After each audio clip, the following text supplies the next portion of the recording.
Lição de quinta-feira, 7 de novembro. O testemunho da multidão.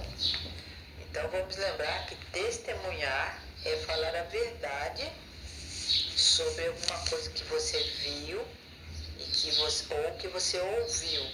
E você dá testemunho que aquilo é verdade. O que será que essa multidão testemunhou? Vamos lá. Abre aspas. Se alguém tem sede, venha a mim e beba. Quem crer em mim, como diz as Escrituras, do seu interior fluirão rios de água viva. Isso está em João 7, 37 e 38. Ou seja, literalmente isso não acontece, né, gente?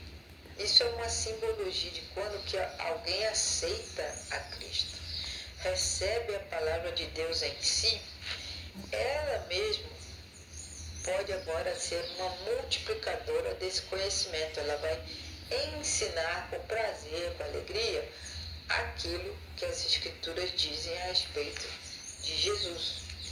Por isso que a Bíblia diz que do seu interior fluirão rios de água viva, ou seja, você agora vai testemunhar, vai falar para outras pessoas sobre Jesus. Como obter a vida eterna sendo obediente ao que Jesus ensina.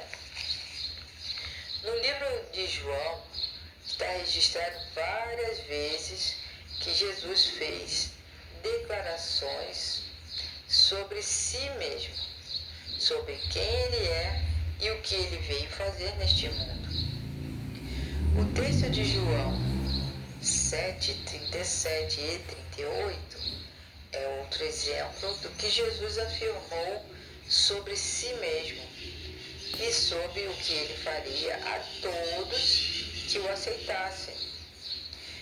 Essas também são reivindicações impressionantes, ou seja, Jesus toma para si esse direito de aquelas pessoas que o aceitam, ele tem o direito de dar um poder para que essas pessoas falem do amor dele para outros. Pergunta número 6. Quando Jesus falou aos judeus que participavam da festa dos tabernáculos, qual foi a resposta de muitos na multidão? João 7, 37 a 53 nos dá essa resposta. Então existia a festa lá dos tabernáculos, tinha muita gente por ali comemorando essa festa e Jesus falou para os judeus que estavam ali algumas informações. E nós vamos ver através desses versos qual foi a resposta dessa multidão. Então nós vamos ler João 7, de 37 a 53. Leia junto aí na sua Bíblia. Vejam a sinalização e comprovem na sua Bíblia. Vocês têm que, todos nós temos, que nos acostumar a folhear a palavra de Deus, a procurar respostas na única fonte da verdade, que é a palavra de Deus escrita, que é a Bíblia. Então vamos a João 7, 37 a 53. No último e mais importante dia da festa, Jesus levantou-se e disse em voz alta: Se alguém tem sede, venha a mim e beba. Quem crer em mim, como diz a Escritura, do seu interior fluirão rios de água viva.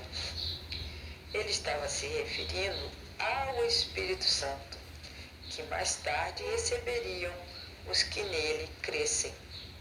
Até então, o Espírito ainda não tinha sido dado, pois Jesus ainda estava aqui no mundo e ainda não tinha sido glorificado. Ouvindo suas palavras, alguns no meio do povo disseram: Certamente este homem é o profeta.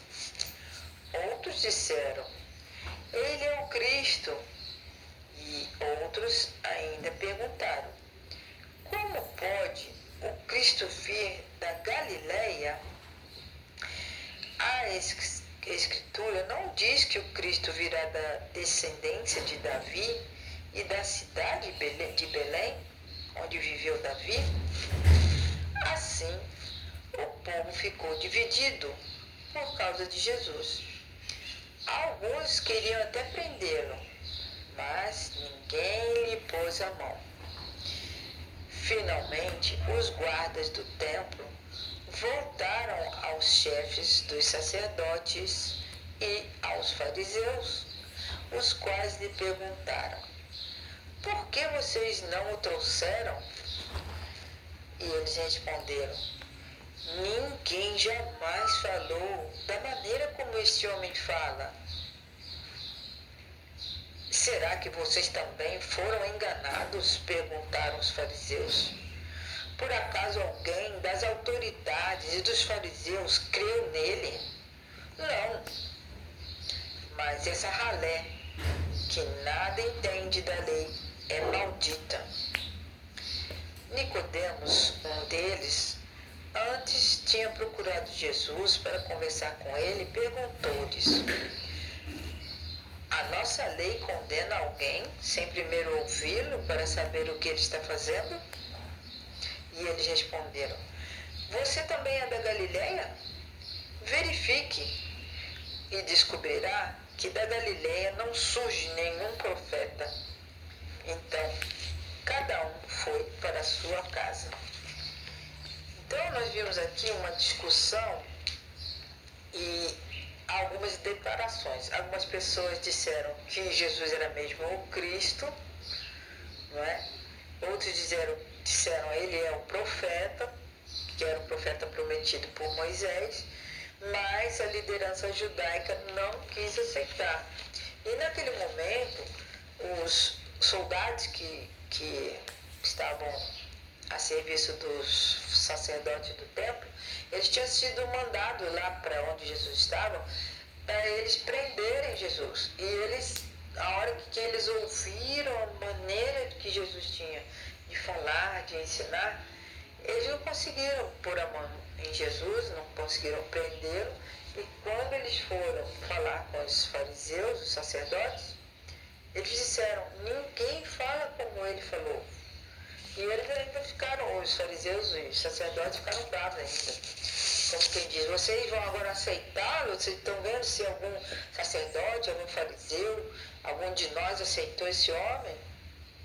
Então eles eram realmente muito contra a Jesus, né?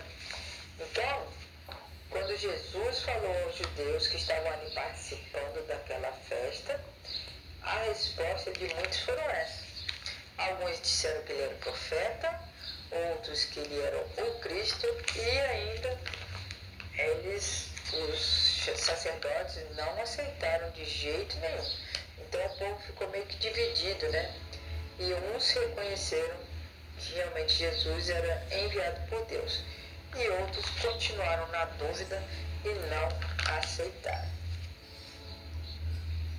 E o interessante é que aqueles guardas que foram enviados para prender Jesus, eles também ficaram impressionados da maneira que Jesus falava e ensinava.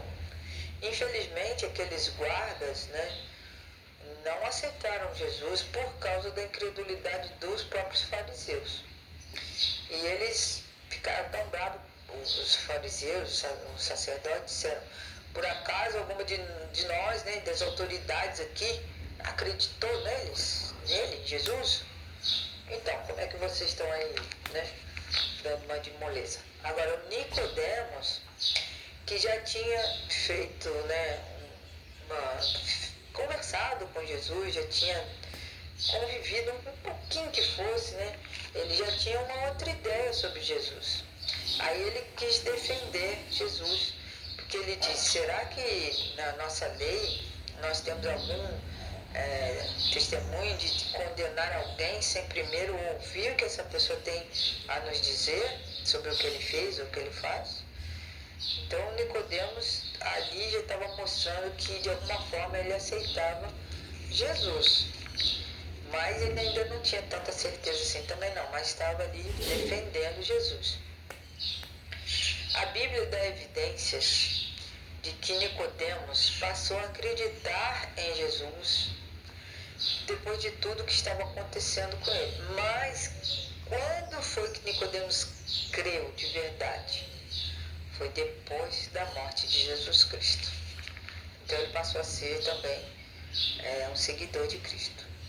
Então, a resposta à pergunta dos fariseus era que sim, um dos fariseus acreditavam em Jesus. E muitos outros vieram acreditar mais tarde, não é? Porque Jesus, ele criou uma divisão entre o povo judeu, nesse sentido, de os fariseus, os professores, os sacerdotes, terem em mente um Cristo que não existia, que não viria da forma que eles pensavam que viria, que seria para tomar o reino de volta, para fazer o povo judeu se sobressair para todas as outras nações, que agora eles teriam um rei. Então, na cabeça deles, isso que iria acontecer quando o Messias viesse. E eles tinham esse preconceito tão forte que eles rejeitaram Jesus até o fim, certo? Então, o que eles diziam e ensinavam mostrava total desprezo por tudo que Jesus falava, ensinava ou fazia. E nós então podemos ter uma lição disso daí, porque nem sempre um líder religioso ele está a favor de Jesus. Então ele ensina o que ele quer, ele ensina as coisas da cabeça dele, ele faz a cabeça dos membros da igreja. Por isso que nós temos a Bíblia, meus irmãos. Vamos ler na palavra de Deus. Você recebe a capacidade de entendimento e discernimento quando você tem o Espírito Santo. Você não precisa de alguém para te dizer, faça isso ou faça aquilo.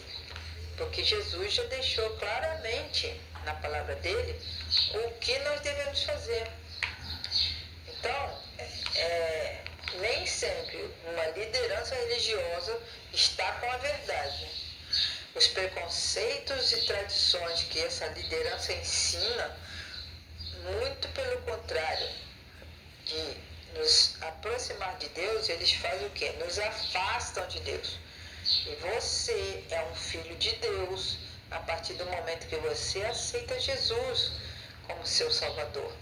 E o Espírito Santo capacita você e a mim também a nós discernirmos o que é certo e o que é errado através do estudo da Bíblia. Então, o que o inimigo quer fazer conosco hoje em dia? Ele ajuda a gente a fazer o que não deve, a não prestar atenção na palavra de Deus, ele nos deixa pensar que nós somos inferiores, não conseguimos entender a palavra de Deus. Não é nada disso. Então, tudo que o inimigo joga na nossa vida, através de líderes religiosos, inclusive, é para diminuir a gente. Isso é o trabalho de Satanás.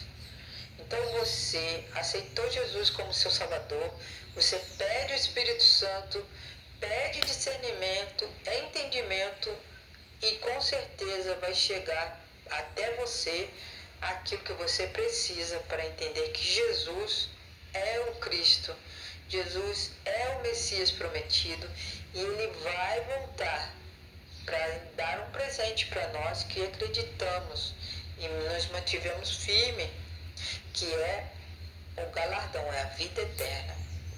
Então vale a pena seguir a Jesus apesar de tudo que existe de mal nesse mundo, e Deus vai nos esclarecer e nós vamos dar testemunho para muitas outras pessoas que Jesus é o Messias. Deus nos abençoe, nos capacite, nos dê discernimento por nós mesmos, e ao pedirmos a Deus que nos esclareça sobre qualquer que seja assunto, que Ele mostre na palavra dEle. Não vamos ficar indo através de outras pessoas, mas ele é muito mais estudioso que eu. Não importa. Se você está com Cristo, ele te dá de presente o Espírito Santo. E é o Espírito Santo quem vai te guiar a toda a verdade.